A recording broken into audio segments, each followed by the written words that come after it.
हाँ रास्ता चाहिए हमको, जाने आने में नहीं बनती है। यहाँ से मेरे बच्चे 2-3 बार गिर गए, हम लोग 2-3 बार उधर जाके आए। आम्हाला खाली उतरायला मला भीती इथं माझ्या लेकरायला आली 2-3 वेळेस माझा मुलगा पडला इथून. मी आज आलोय छत्रपती संभाजीनगर इथे सातारा परिसर.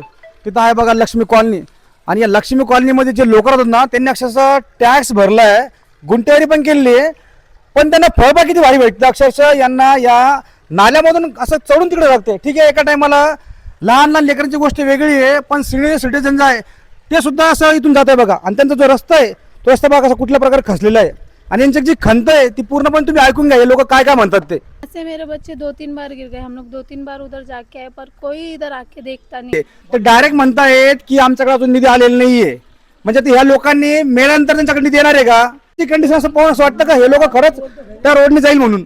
जे लोक आलेले आहेत हे अक्षरशः म्हणजे ते म्हणताय की आम्ही 2-3दा गेलो सुद्धा श्रीराम साहेबांच्या इथं, तिथे जाऊन त्यांनी आम्ही तक्रार पण केलेली आहे. त्यानंतर इथं जे आहे रमेश बाहुले म्हणून आम्ही त्यांनाही बोललेलो आहे, ते म्हणतात अजून पण निधी आलेला नाहीये. माशावेळेस ह्या लोकांनी काय करायचं?